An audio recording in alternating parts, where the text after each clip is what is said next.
One of Soweto's most wanted criminals to appear in court, and Labour Court dismisses NUM and NUMSA's urgent applications. With this update, I'm Khabi Malazi.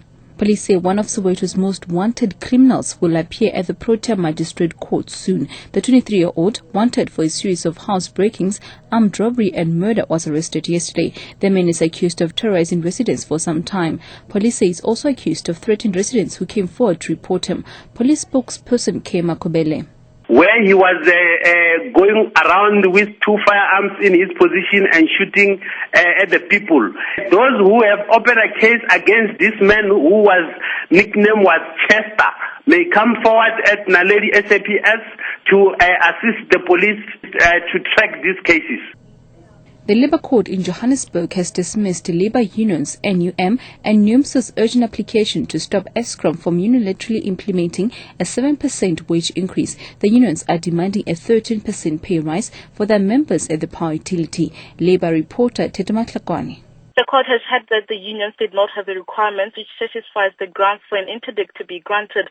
Acting Judge Mushwana also told the applicants who represent Eskom workers that their case wasn't properly argued. The unions have, however, vowed to appeal the judgment, while they hope an ongoing arbitration process will yield positive results. Both NUM and NUMSA have rejected the 7% wage increase that Eskom is implementing. Tete Matlakwane, SABC News at the Labour Court in Braamfontein, Johannesburg. Angry committee members of Grabo in Western Cape have stormed the gates of the local magistrate court as a man suspected of killing 2 children appeared in court. They also charged a police van thought to have brought him in court. The suspect is accused of murdering the 2 sisters at the Sideview informal settlement. The man appeared briefly in court amid tight security. He'll remain in custody until his next court appearance on November 28. Vanessa Puna reports. Outraged community members ran toward the police van, chanting and banging on the van, angry that an 8-year-old girl has been stabbed to death while a sister recovers in hospital from wounds inflicted on her. The suspect did not apply for bail and will now only appear in court again in November.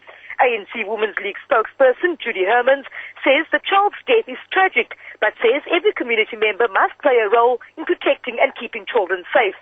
The group are blocking the driveway leading up to the court in a show of outrage against the violence against these 2 sisters. Vanessa Puna, SABC News in Grabo. And finally, rescue operations are underway in various countries on the Asian continent after a 6.9 magnitude earthquake and 2 strong aftershocks hit India, Bangladesh, Bhutan, Tibet and Nepal. The death toll continues to rise and now stands at 36. As Indian correspondent Rana Sen reports, scores of buildings have been damaged, roads cut off and communication is down in most parts of the quake-hit region. Well, the 40-second earthquake rattled a very wide Himalayan region after it struck the small landlocked Indian state of Sikkim, which borders Nepal, Bhutan and Tibet. The epicenter was just over 60 kilometers northwest of Sikkim's capital Gangtok at a very relatively shallow depth of 19.7 kilometers. But the earthquake and 2 strong aftershocks were felt across the length of India, Bangladesh, Bhutan, Tibet, and tens of thousands of people fled their homes in New Delhi and in the Indian city of Kolkata. You can always catch the latest news on the hour on SABC radio stations and anytime here on Newsbreak, option 1.